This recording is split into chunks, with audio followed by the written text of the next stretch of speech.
Hello नमस्कार दोस्तों, Oxford Career Centre Defence Academy में आपका हार्दिक स्वागत व अभिनंदन है।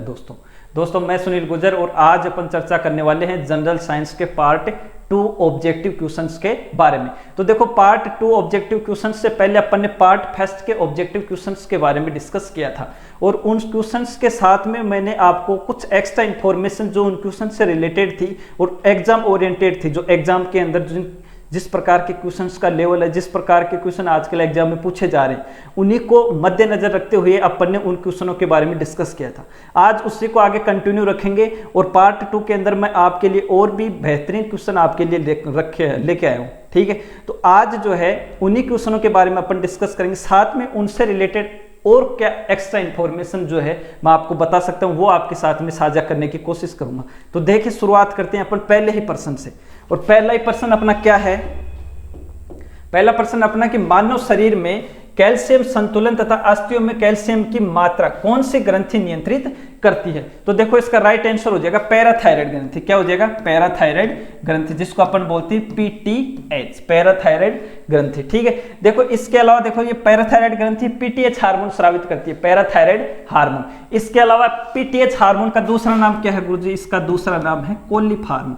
क्या है? कोलिफ हार्मोन। ये कोलिफ हार्मोन इसी का दूसरा नाम है, ठीक है ना, कंफ्यूज ना हो। कोलिफ हार्मोन, पीटीएच हार्मोन जो है, पीटीएच ग्रंथि जो है वो क्या है? देखो ये जो है इस प्रकार से मैं आपके पास एक मानव का शरीर का थोड़ा सा चित्र बनाता हूं। सॉरी, ये तो थोड़ा ज्यादा भयानक बन गया। एक मिनट,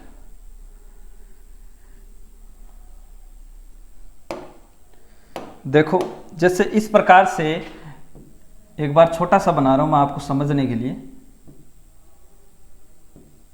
इस प्रकार से एक मानव प्राणी है, ठीक है। ये उसका मस्तिष्क, महिलाएं जहां पर बिंदी लगाती हैं वहां पे पीनियल ग्रंथि होती है, ठीक है।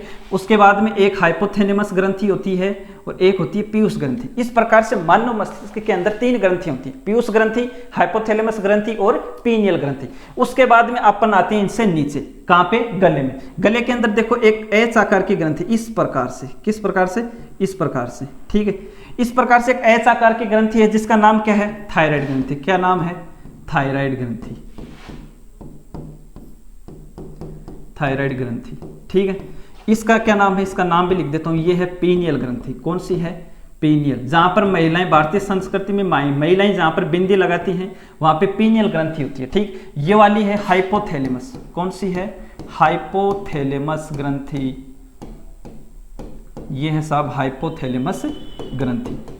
तो ये कौन सी है बताओ? ये है पीयूष ग्रंथि। कौन सी है?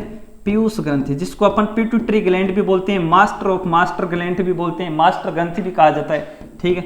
मास्टर ऑफ मास्टर ग्लैंड किसे कहा जाता है? वो कहा जाता है हाइपोथैलेमस को, इससे कहा जाता है मास्टर ग्रंथि, ठीक है। इसके अलावा देखो, अब ये हो गई, ये थायराइड ग्रंथि है, ठीक। इसके ये जो पृष्ठ भाग है ना, ये वाला पृष्ठ भाग, ये वाला पृष्ठ भाग, यहां पर ये जो है ये है पैराथायराइड ग्रंथि। ये कौन सी है? पैराथायराइड ग्रंथि, ठीक है। तो जिसके द्वारा स्रावित हार्मोन कौन सा है? पीटीएच, पैराथायराइड हार्मोन या कोलिफ हार्मोन। तो थायराइड ग्रंथि के पृष्ठ भाग पर जो ग्रंथि आपको दिखाई दे रही है वो ही ग्रंथि कौन सी है? पैराथायराइड ग्रंथि। तो समझ में आ गया होगा। उसके बाद में देखो आगे ये होता है वक्स। वक्स मतलब ये छाती जिसको बोलते हैं उसको बोलते हैं वक्स, चेस्ट को बोलते हैं। वक्स के अंदर जो ग्रंथि होती है उसको क्या बोलते हैं? उसको बोलते हैं थाइमस ग्रंथि। क्या बोलते हैं? थाइमस ग्रंथि, ठीक है। उसके बाद में आ गया, उसके बाद में देखो यहां पे एक जो है वो ग्रंथि होती है, उसका नाम है अग्नाशय ग्रंथि। कौन सी? अग्नाशय ग्रंथि, ठीक है। ठीक है गुरुजी, याद रह जाएगा। उसके बाद में अग्नाशय ग्रंथि के बाद में देखो नेक्स्ट अपन बात करते हैं। अग्नाशय ग्रंथि के बाद में इस प्रकार से देखो 2 हैं किडनियां, ठीक। और किडनी के ऊपर जो है, किडनी के ऊपर कौन सी ग्रंथि होती है बताओ? एड्रीनल ग्रंथि। कौन सी होती है?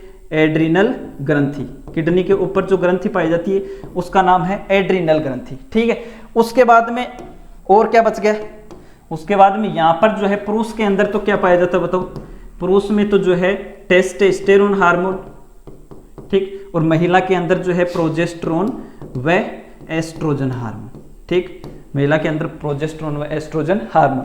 इस प्रकार से ग्रंथियों का एक विवरण है, मैंने आपको बता दिया है। पैराथायराइड ग्रंथि क्या है? थायराइड ग्रंथि के पृष्ठ भाग पर संख्या में कितनी है बताओ? 4 या 6। ये देखो संख्या में 4 या 6 होती, ठीक है ना, पैराथायराइड ग्रंथि संख्या में कितनी होती है, 4 या 6। ठीक है, इसके द्वारा स्रावित हार्मोन पैराथायराइड हार्मोन जिसे कोलिफ हार्मोन भी कहा जाता है। इसकी कमी से कौन सा रोग होता है, इसकी कमी से रोग होता है टिटेनी या अपतानी का रोग। कौन सा, टिटेनी या अपतानी का रोग। ठीक है, अधिकता से भी कुछ होता है क्या, बिल्कुल होता है। अधिकता से कौन सा रोग होता है, अधिकता से होता है ओस्टियोपोरोसिस। कौन सा होता है, ओस्टियोपोरोसिस, ओस्टियोपोरोसिस। ठीक, ओस्टियोपोरोसिस रोग हो जाता है।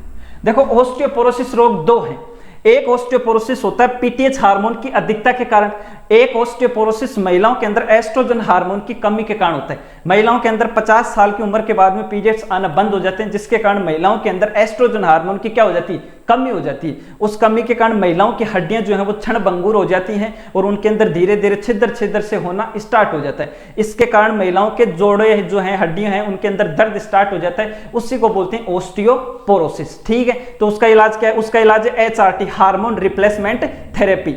HRT से इसका जो है इलाज होता है। इसके बाद में होता क्या, देखो एस्ट्रोजन हार्मोन जो है HRT के माध्यम से उनको प्रॉपर मिलता रहता है और हड्डियां जो उनकी कमजोर नहीं रहती। तो इस प्रकार से ओस्टियोपोरोसिस दो रोग हैं, याद रखें।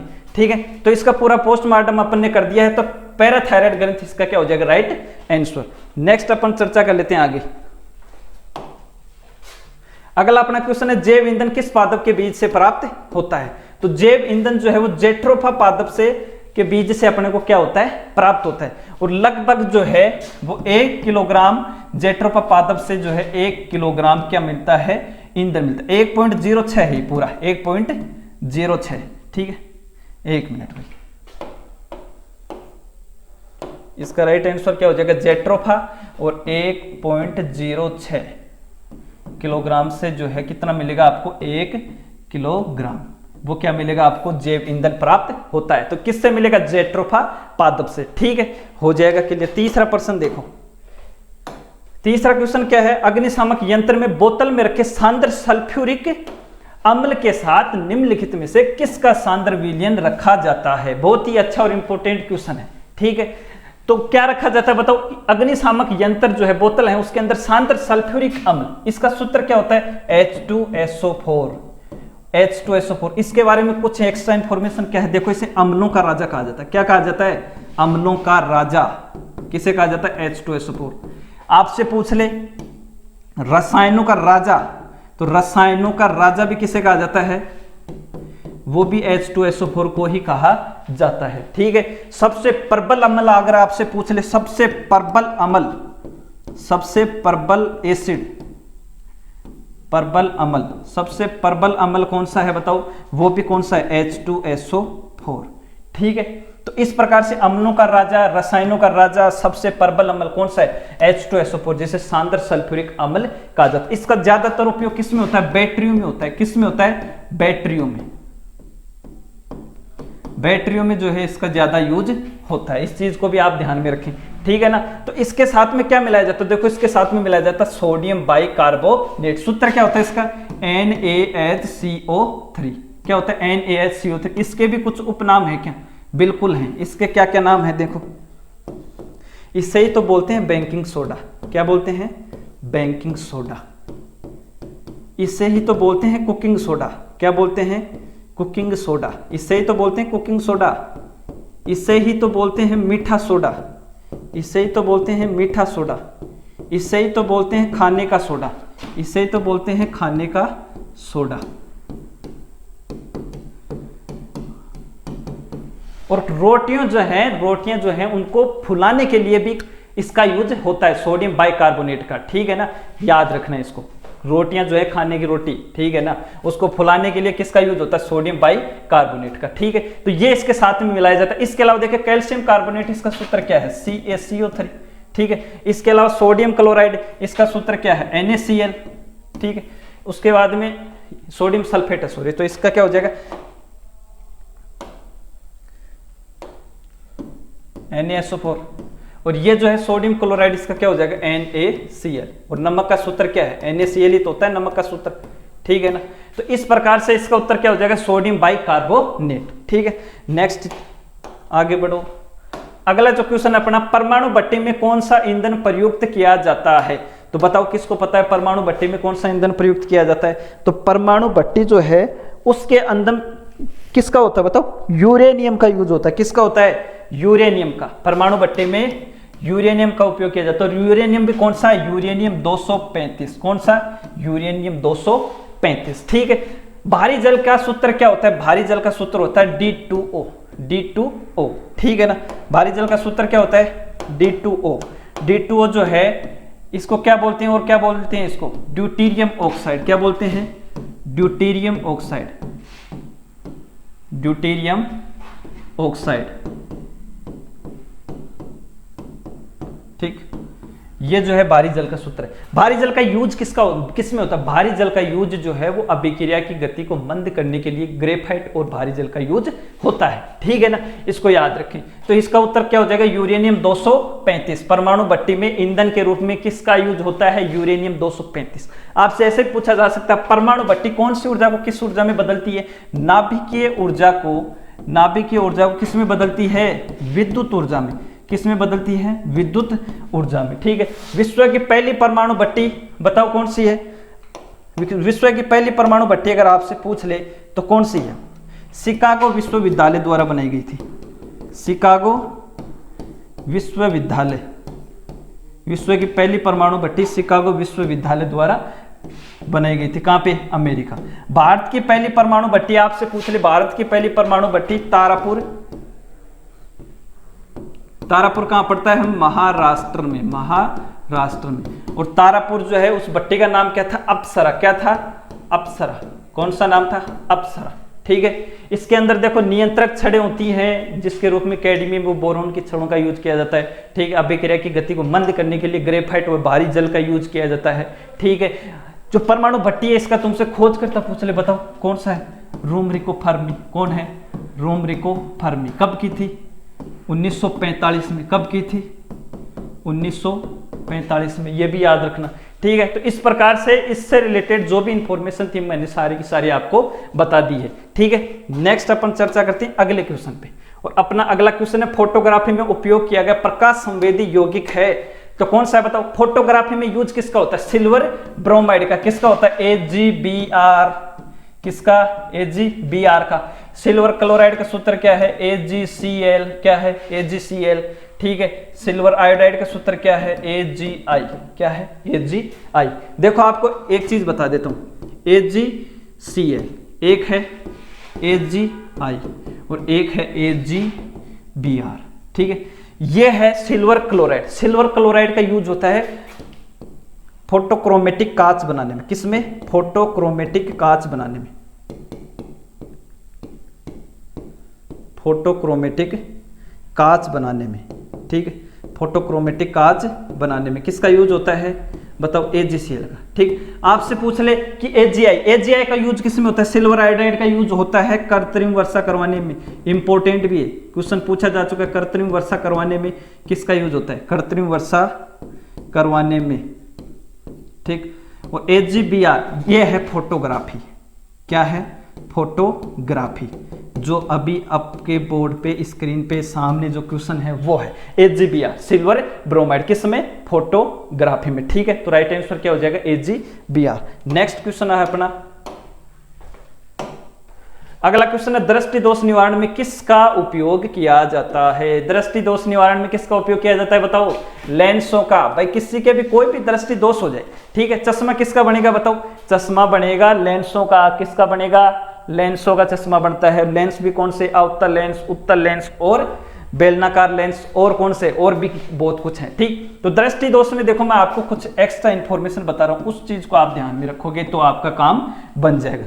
एक तो होता है दूर दृष्टि दोष। कौन सा होता है? दूर दृष्टि दोष, ठीक।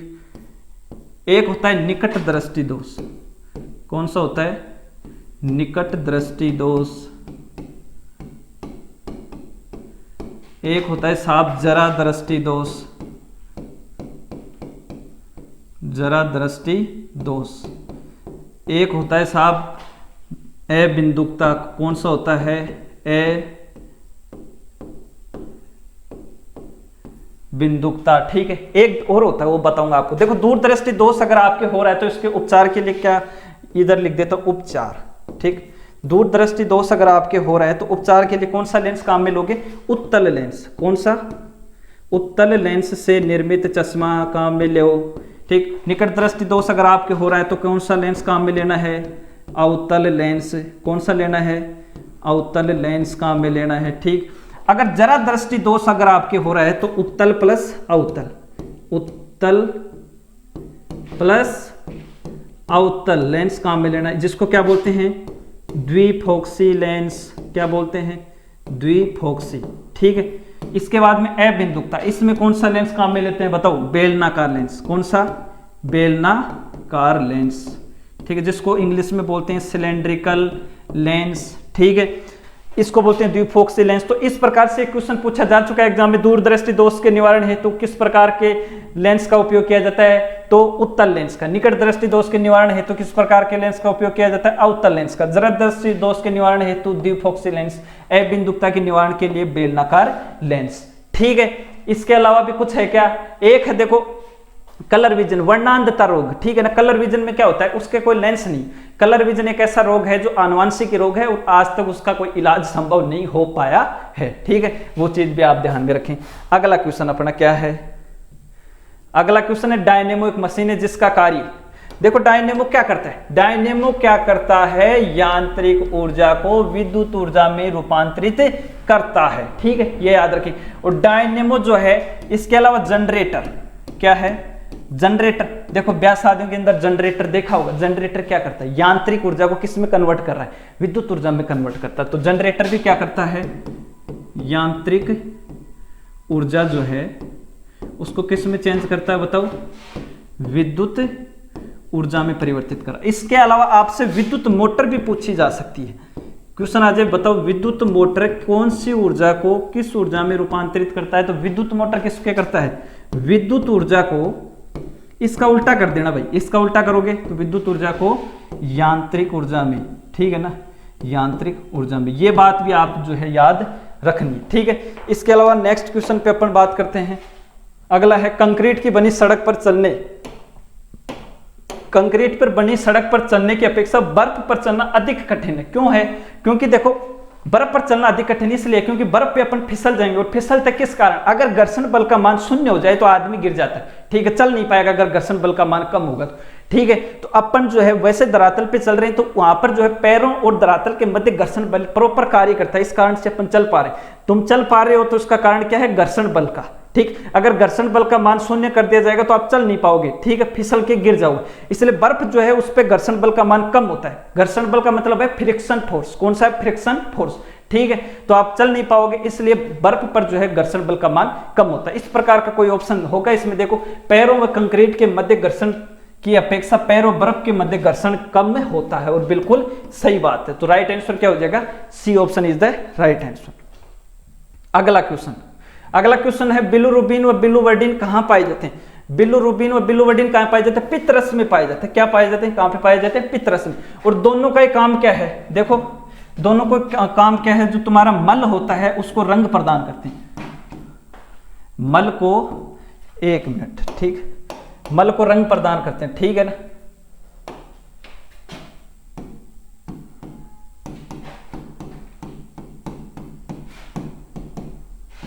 मल को रंग प्रदान करना।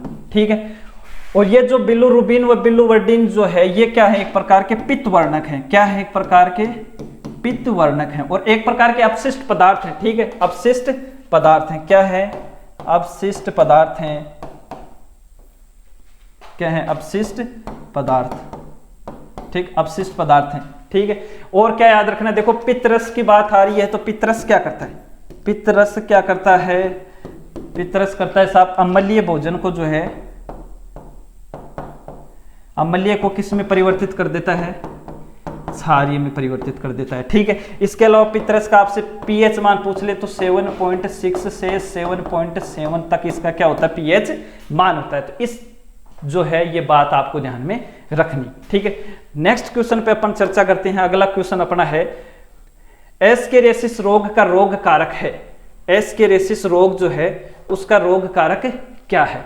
ठीक है, तो इसका रोग कारक क्या हो जाएगा बताओ, एस्केरिस लुब्रिकोइडिस। क्या हो जाएगा, एस्केरिस लुब्रिकोइडिस इसका जो है उत्तर हो जाएगा। तो इस प्रकार से अपन ने 10 क्वेश्चन आज कंप्लीट कर लिए हैं, ठीक है। तो इस प्रकार से अपने 20 क्वेश्चन हो चुके हैं और 20 क्वेश्चन के साथ में मैंने 20 बात और बता दी उनके लिए, जो एक्स्ट्रा इन्फॉर्मेशन थी उसको जो है आप ज्यादा ध्यान में रखोगे तो बहुत ही अच्छा रहेगा। तो इस प्रकार से अगर कुल मिलाए तो अपन 50-60 क्वेश्चन के बारे में डिस्कस कर चुके हैं, ठीक है। तो नेक्स्ट क्लास अपन आगे कंटिन्यू रखेंगे। आज के लिए इतना ही। Thank you very much. Ram Ram.